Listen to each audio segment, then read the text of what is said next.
Hercules, the legendary demigod with a penchant for dramatic flair, strutted into the mythology scene like a beefed-up peacock. The son of Zeus and Alcmene, his life was destined to be messier than a toddler in a spaghetti-eating contest. To kick things off, Hera, Zeus's wife and the goddess of grudges, sent 2 snakes to strangle baby Hercules in his crib. However, the infant squashed them both like they were rubber bath toys.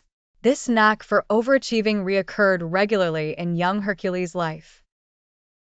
Once, he accidentally knocked his music teacher unconscious with a lyre. But when you've got biceps bigger than most people's heads, it's bound to happen. Fast forward to adulthood, and things became seriously Herculean.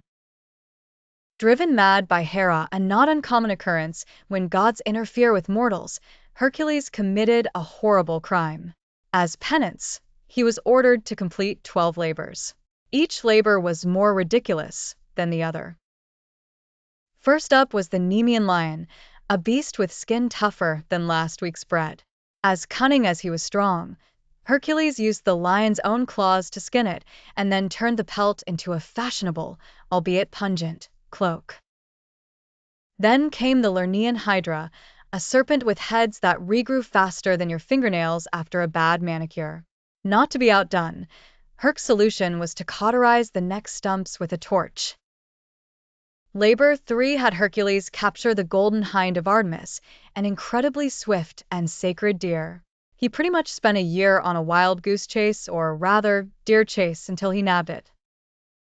The next labor involved the Erymanthian boar, a nightmare pig of gigantic proportions.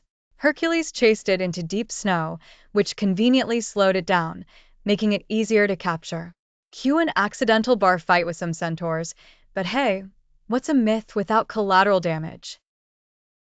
Task 5 had Hercules clean the Augean stables in a single day, a euphemistic way of saying, deal with more excrement than you can imagine.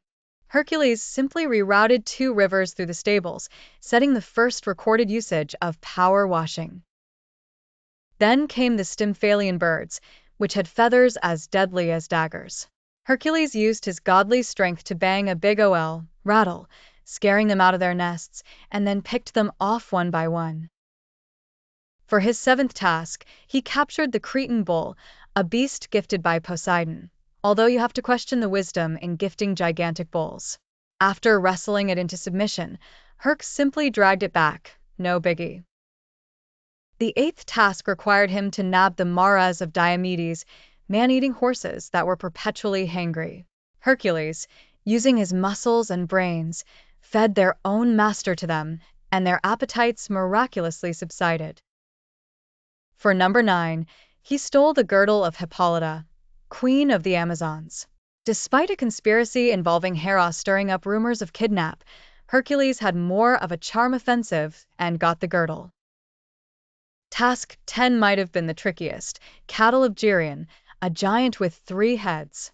After a mini-vacation involving sailing in a cup, don't ask, Herc dealt with the monster and appropriated the herd. Then came the 11th labor, fetching the golden apples of the Hesperides. This little caper involved tricking Atlas to do the heavy lifting literally. Finally, the 12th labor took him to the underworld to kidnap Cerberus, the 3-headed hound.